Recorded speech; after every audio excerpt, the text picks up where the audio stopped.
Hello guys, डिजी study पर आपका स्वागत है। आज के वीडियो लेक्चर में हम जो कक्षा 7 में गुजरात बोर्ड द्वारा सामयिक मूल्यांकन कसौटी गणित सब्जेक्ट का लिया गया है उसका हम सॉल्यूशन देखेंगे। तो प्रश्न नंबर 1 हम देखते हैं। तो 2/5 अर्थात कितना प्रतिशत होता है वो हमें बताना है। तो देखिए 2/5 का मतलब होता है 2/5। अब जब भी हम लोग कोई भी भिन्न को अगर प्रतिशत में बदलना है तो उसे हमें याद रखना है कि हमेशा हमें उसे 100 से गुणाकार कर देना रहेगा, तो वो प्रतिशत में बदल जाएगा। तो देखिए हम 100 से गुणाकार करते हैं तो देखिए यहाँ पर होता है 100 का 5 से भाग हो जाएगा जिससे हो जाएगा 20। अब 20 का हम लोग 2 से गुणाकार करेंगे तो हमारा आएगा 40%। उसका मतलब कि पहले का आंसर आएगा 40%। उसी तरह एक वर्ग में 30 विद्यार्थी है जिसमें 18 लड़के और 12 लड़कियां हैं, तो वर्ग में लड़कियों का प्रतिशत है वो तुम्हें याद करना रहेगा।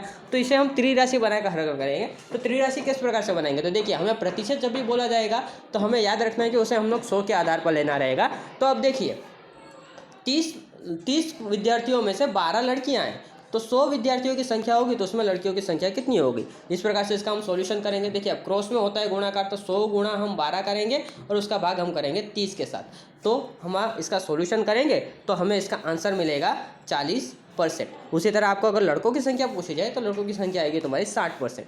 उसी तरह इधर 0.75 दिया गया है, उसे हमें प्रतिशत में बदलवाना है। तो 0.75 है तो सबसे पहले हम उसको भिन्न में बदल देंगे। तो इसका भिन्न में जब हम बदलेंगे तो 75/100 हो जाएगा। अब इसको हमें प्रतिशत में कन्वर्ट करना है तो इसे हम 100 के साथ गुणाकार कर देंगे। तो देखिए 100 और 100 कैंसिल हो जाएगा और इसका जवाब आएगा 75%। उसी तरह जो हमारा चौथे नंबर का जो सवाल है कि 25% को हमें दशमलव रूप में लिखना है तो उसका जवाब आएगा 0.25। उसी प्रकार से 60% का अपूर्णांक स्वरूप क्या होगा? तो उसका जवाब आएगा 3/5। आप हमारे वीडियो को पॉज करके इसके आंसर्स देख सकते हैं। उसी प्रकार से हमें प्रश्न नंबर 2 दे दिया गया है कि निम्न सवालों की गणना कीजिए। तो इन सवालों के आप खाली सवाल देख लीजिए, इसका सॉल्यूशन हम आगे देखेंगे। उसी प्रकार से हम लोगों को प्रश्न नंबर 3 भी दे दिया गया है जिसका सॉल्यूशन हम आगे देखेंगे। और प्रश्न नंबर 4 है, इसका हम सॉल्यूशन इधर देख लेते हैं। तो देखिए प्रश्न नंबर 4 में हमने ऐसा दिया है कि 5/63 माइनस 1/9 तुमको दे दिया गया है। तो देखिए इधर माइनस माइनस क्या हो जाता है प्लस, तो 5/63 प्लस 1/9 तुमको दे दिया जाएगा। अब यहाँ पर हमें क्या करना है कि लसन निकाल लेना है। देखिए यहाँ पर हमें 7 के द्वारा गुणाकार कर देंगे तो यहाँ पर भी 63 हो जाएगा। तो देखिए तो 9 7 63 हो जाता है और 7 एकम 7 होता है, तो 5 + 7 बटे आ जाएगा तुम्हारा 63। अब 5 + 7 करोगे तो 12 आएगा, 12/63 आएगा।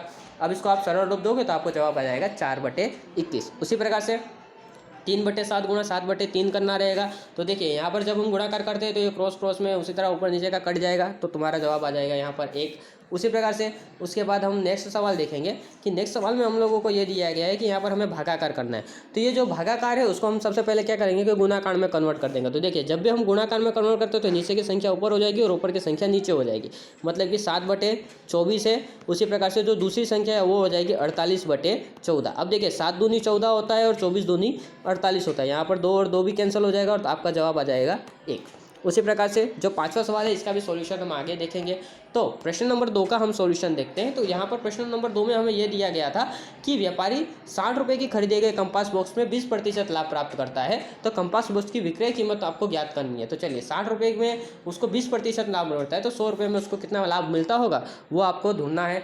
तो इसका जब हम लोग सॉल्यूशन करेंगे तो देखिए 100 रुपये की कंपास बॉक्स पे उसका लाभ हो रहा है 20 रुपये का, तो 60 रुपये के कंपास बॉक्स पर उसका लाभ कितना होगा वो हमें ढूंढना है। तो देखिए क्रॉस में होता है गुणाकार, तो 60 गुणा 20 बटे में आ जाएगा 100। तो अब इसका हम सरल रूप देते हैं तो इसका जवाब आ जाएगा 12। अब मुझे इसकी विक्रय कीमत ज्ञात करनी है। विक्रय कीमत में कैसे ज्ञात करूँगा? तो देखिए विक्रय कीमत में हम क्या खरीद कीमत के ऊपर हम लोग लाभ जोड़ देंगे। तो खरीद कीमत में हम जब लाभ जोड़ देंगे तो हमें इसकी विक्रय कीमत मिल जाएगी। तो खरीद कीमत है हमारी 60 और उसमें हम लोग लाभ जोड़ दिए 12, तो इसका मतलब कि इसकी विक्रय कीमत कुछ 72 रुपये होनी चाहिए। उसी प्रकार से जो हमारा नेक्स्ट सवाल दिया गया था कि एक साइकिल की दुकान की 3 साइकिल वाली एक खिलौना था जिसका 1260 रुपये में एक व्यापारी बेच रहा है। अब उसके लिए उसको लागत कीमत कुछ पड़ रही है, जो उसको साइकिल की विक्रय कीमत 40% के लाभ पे जब बेचता है तो उसकी हमें खरीद कीमत कितनी होगी वो हमें ज्ञात करना है।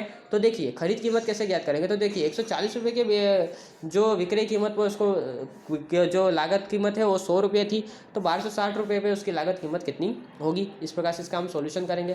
तो 1260 का हम लोग 100 के साथ गुणाकार करेंगे और उसका हम लोग 140 से भाग कर देंगे, तो इसका जवाब आ जाएगा 900। उसी प्रकार से हम लोगों को कुछ संख्या रेखा बनानी थी और संख्या रेखा पर संख्याओं का निरूपण करना था। कौन कौन सी संख्या को निरूपण करना है?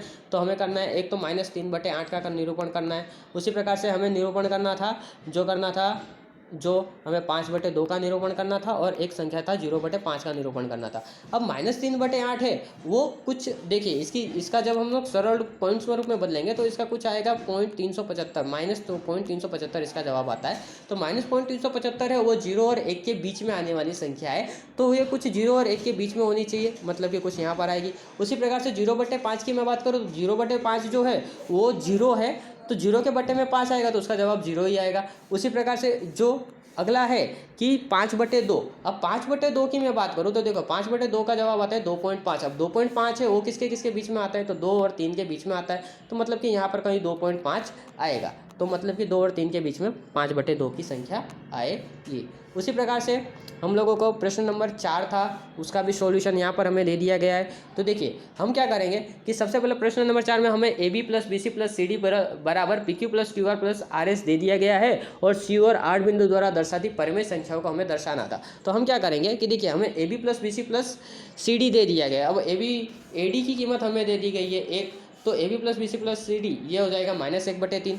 अब हम लोग क्या करेंगे कि ये सभी का जोड़ कर देंगे। अब जोड़ करेंगे तो देखिए यहाँ पर प्लस माइनस होता है माइनस, तो अब हम लोग क्या करेंगे कि माइनस माइनस, तो -2/3 जो है उसका हम लोग माइनस माइनस होता है प्लस, तो -1 के साथ उसका हम लोग प्लस करेंगे। तो देखिए यहाँ पर हम क्या सबसे पहले लसा निकालेंगे, तो लसा किस प्रकार से निकालेंगे, तो देखिए 3 का यहाँ पर गुणाकार कर देंगे तो 3 एकम हो जाता है 3, तो -3 -2 बटे आ जाएगा 3, तो आ जाएगा माइनस माइनस प्लस, तो -5/3 इसका सॉल्यूशन आएगा। उसी प्रकार से जो PS है वो तुम लोग को दे दिया गया है 1, उसी तरह PQ + QR + RS बराबर तुम लोगों को दे दिया गया है 1/3।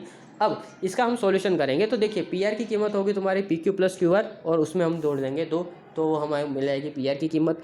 अब देखिए 2 तो हमारा रहेगा ही रहेगा, 1/3 और 1/3 को हम जोड़ते तो हमारा हो जाता है 2/3 और +2। अब 2/3 है तो यहाँ पर देखिए 2 को दूसरे के साथ गुणाकार करेंगे तो इसका हमें सॉल्यूशन मिलेगा कि 2 + 6/3। अब इसका सॉल्यूशन मिलेगा 8/3, मतलब कि जो R बिंदु है वो आपका हो जाएगा 8/3। उसी प्रकार से प्रश्न नंबर 5 हमें दे दिया गया है। प्रश्न नंबर 5 में हमें ऐसा कहा गया है कि हमें PQR की रचना करनी है जिसमें कोण Q जो है वो समकोण होना चाहिए और PR बराबर 6 सेंटीमीटर और QR बराबर 4 सेंटीमीटर होना चाहिए। तो इसमें हम लोग सबसे पहले एक कच्ची आकृति बना देंगे, जो यहाँ पर हमें कच्ची आकृति बना दी है PQR के स्वरूप में, जिसमें QR की कीमत 4 सेंटीमीटर है और PR की कीमत 6 सेंटीमीटर है। अब ये आकृति हम किस प्रकार से बनाएंगे, तो सबसे पहले हम क्या करेंगे कि जो QR है वो 4 सेंटीमीटर का बना देंगे। उसके बाद हम क्या करेंगे कि हम Q से समकोण की रचना करेंगे, क्योंकि यहाँ पर हमें समकोण बनाने को कहा गया है, तो यहाँ पर हम एक समकोण की रचना करेंगे और उसे हम लोग QX नाम देंगे, मतलब कि QR लंब हम QX की रचना करेंगे। उसके बाद हम क्या करेंगे कि QX की रचना करने के बाद हम क्या करेंगे कि जो R है वो R को केंद्र बनाएंगे और R को केंद्र बनाने के बाद एक 6 सेंटीमीटर की त्रिज्या लेकर जो QX है उस पर हम चाप मारेंगे। अब जहाँ पर चाप प्रतिच्छेदित कर रहा है वहाँ पर हम P नाम देंगे और ये इस प्रकार से तुम्हारा एक त्रिभुज बन रहा है जिसको हम कहेंगे PQR, जो आपका मांगा गया त्रिभुज है। This is the end of our lecture. Thanks for watching this and God bless you.